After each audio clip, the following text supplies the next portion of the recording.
Praise the Lord. I'm Bishop David G. Evans, and welcome once again to Daddy Talk.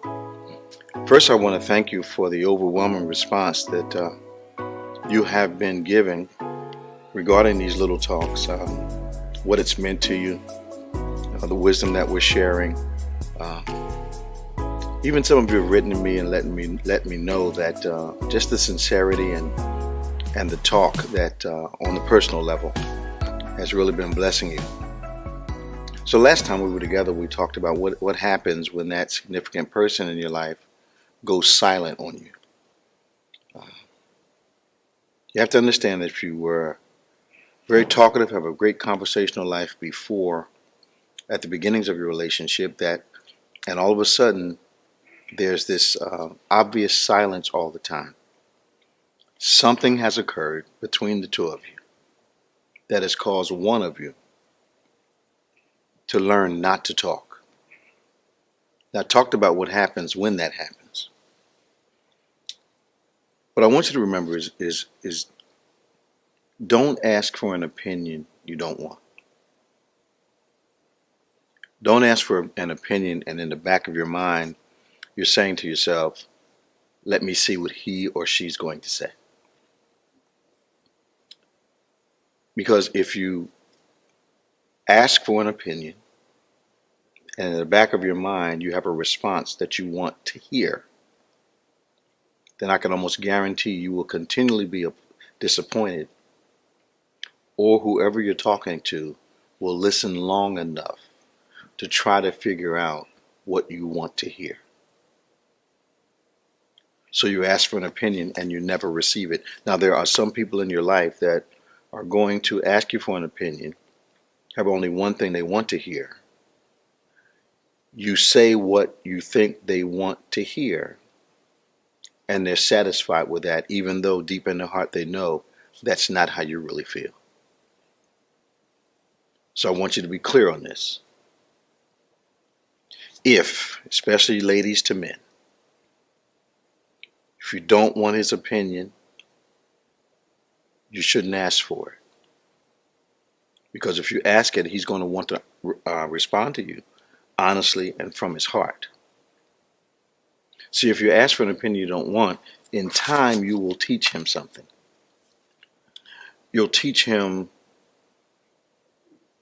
to lie to you about real things, or just not talk to you about things that matter, that he anticipates will be a difficult conversation for you all. So he'll be more inclined to spare your feelings than he will to nurture them, challenge them, or speak his own mind. So what happens? We ask for opinions we don't want, or we ask for opinions and know what we want to hear. Because at the end of the day, I'm not trying to achieve understanding. I just want to hear words that'll make me feel better about whatever I'm doing. So you can't tell an individual, I don't want to be with you anymore, and then they say, okay, I'm sorry to hear that. Okay, I want you to be happy. I'll back away from you. And then get upset because they respond appropriately to what you said. Now, back in the old days, we would call that playing a game. But what it does is reveal the value that you have on the relationship if you would take risks with that. You can't reject a person consistently and always expect them to have a reaction as if they're going to beg to stay. So what am I saying to you, daughters? Don't say caustic things. Don't say bad things, negative things, and expect a positive response from him. If you say negative things to him and he responds appropriately to them, you often don't want to hear that. So the question goes back, why say those things? And maybe sometimes in my counseling sessions, the lady said, well, I wanted to know how you felt. Wouldn't it have been more productive to ask, how do you feel about this?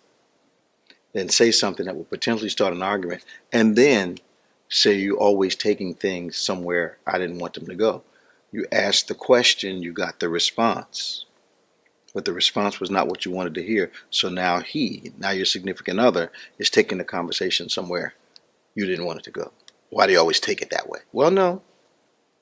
I'm answering you appropriately. You threw me the pitch. I hit it. Now, I want you to understand this now. Watch this principle build. You got to understand, my freedom of speech does not take away your freedom to respond. So in a relationship, it's not just I can say what I want to say, but I have to communicate responsibly and with accountability. The speaker is responsible for being understood. The speaker is responsible for his or her words.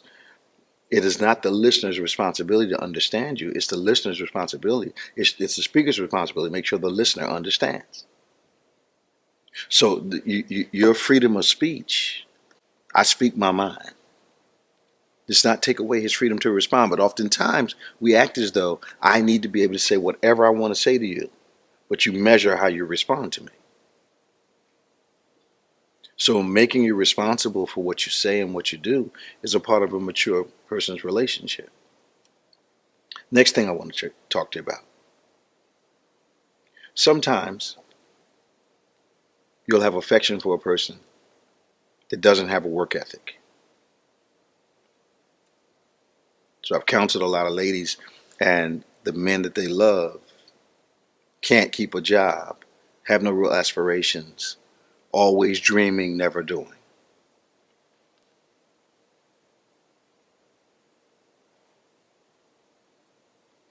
A true work ethic is never determined by how happy or unhappy you are. So a true work ethic is not affected drastically by the mood that I'm in. A true work ethic can kind of put you to sleep, ladies. Listen to this next principle. When he fulfills his responsibilities, it does not mean he is happy. If he's still going to work, still cutting the grass, still picking up the kids, that does not mean he's happy in a relationship with you. Because a true ethic, a true work ethic, is not determined or not affected by whether he's happy or not. So a lot of consistent men are underappreciated and also are not treated as well as they should be, because people think his happiness is measured by the fact that he gets up and goes to work every day, does the things he's supposed to do. So I want you to remember now, you can't watch him and see if he's happy. You have to talk to him. And you have to be prepared to hear what's on his heart. Your freedom of speech does not eliminate his freedom to respond. Now, last thing I want to talk to you about today is the lost communication. With a man, lost communication is the first sign or the first step towards an exit from the relationship. Hear me really good now. Loss of communication, if he was a communicator, is the first step, the first sign towards an emotional exit from the relationship. Now, I'm going to talk about men now. Stay close to me. So he was talkative, communicative. All of a sudden, there's no communication. You're wondering what's wrong. Yet, he's not talking about leaving. There's no disturbance, because loss of communication is only the first step towards, watch this, I didn't say a physical exit, an emotional exit from the relationship. So you'll have a guy that is suddenly present and absent at the same time. Present and absent at the same time. Write me, let me know what you think, give me your opinions, let me know what you're going through.